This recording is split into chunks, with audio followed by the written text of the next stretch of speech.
Silahkan bisa dimulai. Baik, bismillahirrahmanirrahim. Assalamualaikum warahmatullahi wabarakatuh. Kepada yang terhormat Ibu Tri Isti Rahayu selaku dosen pengampu mata kuliah keamanan dan HCCP Pangan, kami di sini akan mempresentasikan mengenai penerapan HCCP pada produk keripik singkong. Sebelum itu, saya akan menjelaskan sedikit mengenai deskripsi produk. Nah, di sini ada kriteria jenis produknya yaitu keripik singkong. Kemudian karakteristik produknya itu produk makanan siap saji. Nah, mengenai komposisi, kemudian kriteria proses pengolahan, pengemasan, umur simpan, kondisi penyimpanan, dan cara penggunaan beserta labelingnya dapat dilihat pada tabel deskripsi produk berikut. Baik, selanjutnya mengenai diagram alur proses. Nah, di sini diagram alur prosesnya itu yang pertama penerimaan bahan baku, kemudian di sini ada bahan tambahannya juga berupa bawang putih, garam, MSG. Nah, ini ada dua proses ya, ada proses penerimaan bahan baku dan penanganan bahan bakunya, kemudian ada penanganan bahan tambahannya juga.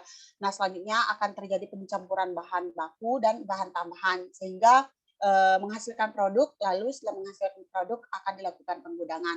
Terkait dengan prosesnya dapat dilihat pada tabel. Baik, selanjutnya yaitu mengenai prinsip 1, yaitu analisa bahaya. Nah, di sini bahan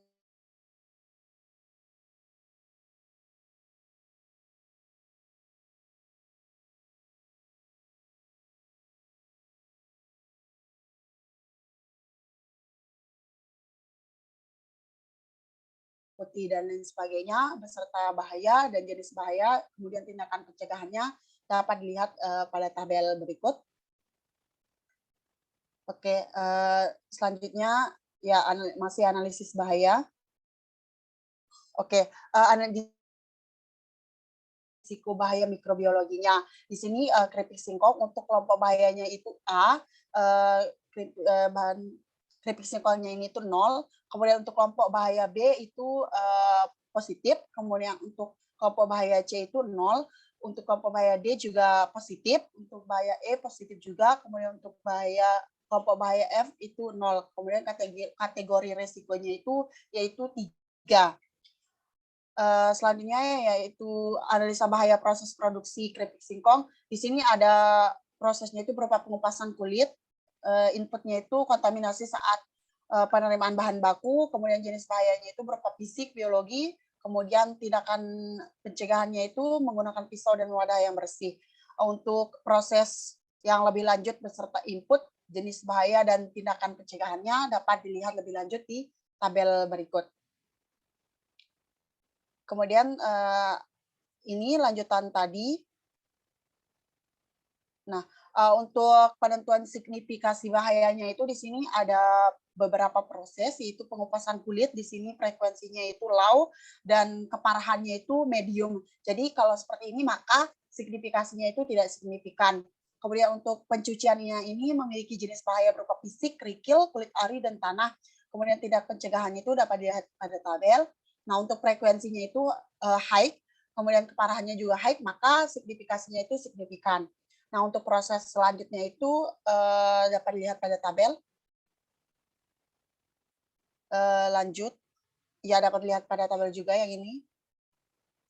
Ini juga. Nah, untuk penggudangan di sini ada bahayanya itu ada semut, ada kotoran, ada rambut. Nah, tindakan pencegahannya itu dapat dilihat pada tabel. Kemudian untuk frekuensinya itu high, kemudian keparahannya juga high, maka signifikasinya itu signifikan. Baik, untuk selanjutnya prinsip kedua akan disampaikan oleh rekan saya, yaitu Nurul Aulia Safira. Kepadanya dipersilakan. Baik, terima kasih. Di sini saya akan menyampaikan prinsip 2, yaitu tentang penentuan CCP-nya. Nah, di sini yang pertama penentuan CCP bahan baku. Bahan baku pertama yaitu singkong, terdapat identifikasi bahaya kimia, terdapat kandungan HCN. Nah, pertanyaannya apakah terdapat bahaya dalam bahan baku ini? Jawabannya iya. Kemudian pertanyaan kedua, apakah proses atau konsumen akan menghilangkan bahaya tersebut? Jawabannya tidak. Dan pertanyaan ketiga yaitu apakah ada resiko kontaminasi silang terhadap fasilitas atau produk lain yang tidak dapat dikendalikan? Jawabannya tidak ada. Nah, keterangannya di sini bahan baku singkong ini merupakan CCP. Kemudian bahan baku yang kedua yaitu ada garam. Di sini terdapat ada bahaya fisik, terdapat kerikil dan pasir. Pertanyaannya, apakah terdapat bahaya dalam bahan baku ini? Jawabannya iya. Dan apakah proses atau konsumen akan menghilangkan bahaya tersebut? Jawabannya juga iya. Kemudian pertanyaan ketiga, apakah ada risiko kontaminasi silang terhadap fasilitas atau produk-produk lain yang tidak dapat dikendalikan? Jawabannya tidak. Nah, di sini bahan baku garam merupakan bukan CCP. Nah, untuk bahan baku air, MSG, bawang putih, dan lain-lain bisa dilihat di tabel tersebut. Selanjutnya.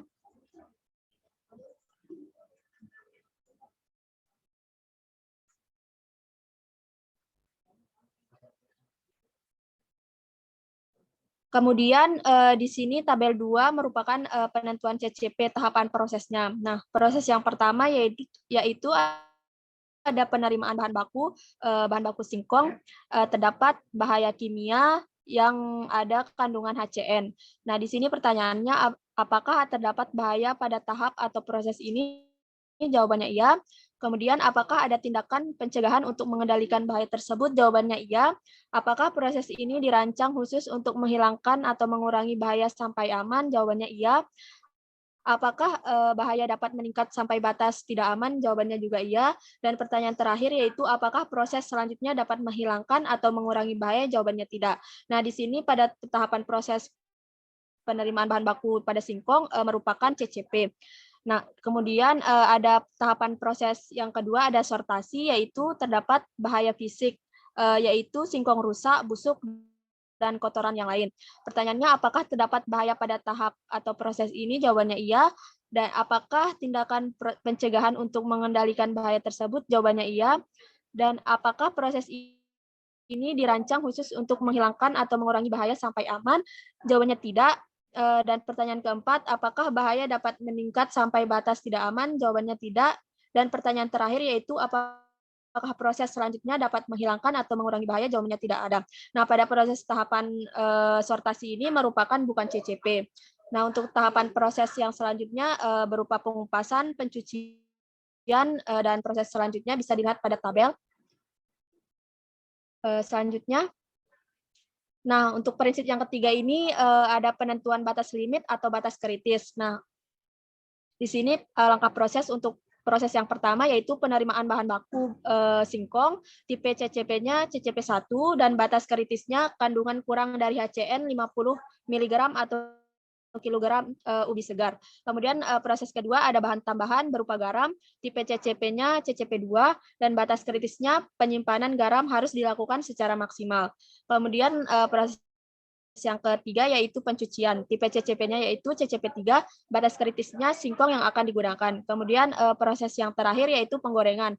Tipe CCP-nya CCP4, yaitu batas kritis ada kadar FFA lebih dari 0,23%. Sekian dari saya. Materi selanjutnya akan disampaikan oleh rekan saya yaitu Muhammad Saiful Anwar.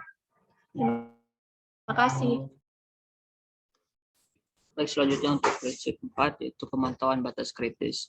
Jadi bisa kita lihat ada tahapan proses yaitu yang pertama penerimaan bahan baku yaitu singkong, kemudian bahan tambahan yaitu garam, kemudian pencucian dan penggorengan. Jadi dalam pemantauan ini adapun yang dianalisis dalam prosedur pemantauan yaitu siapa, apa, bagaimana, di mana dan kapan. Contohnya pada penerimaan bahan baku singkong. Siapa itu pekerja, kemudian apa itu kondisi singkong yang akan diproses, kemudian bagaimana sortasi singkong, kemudian di mana itu di ruang sortasi, kemudian kapan yaitu di setiap pembelian bahan baku. Dan selanjutnya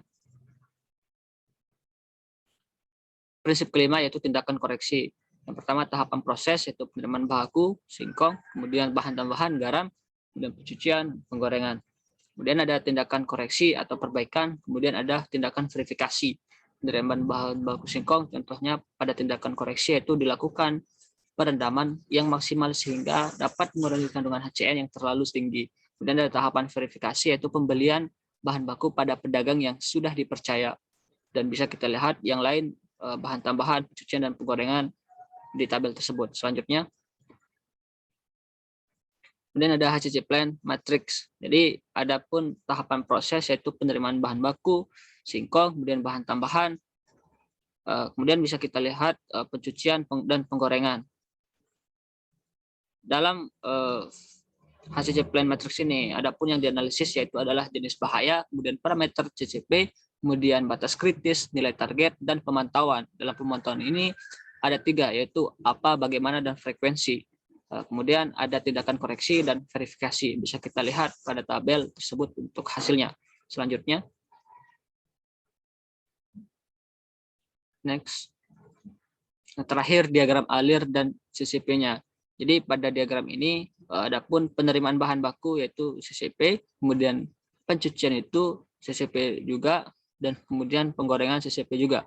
Dalam bahan tambahan, bawang putih, garam, dan MSG, kemudian itu juga HCCP, dan penggorengan adalah HCCP pula. Mungkin itu saya kembalikan ke rekan saya Novita Malasari.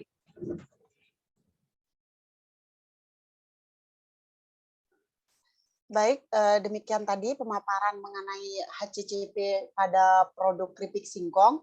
Apabila ada kekurangan, mohon maaf. Demikian dari kelompok kami. Sekian dan terima kasih. Wassalamualaikum warahmatullahi wabarakatuh.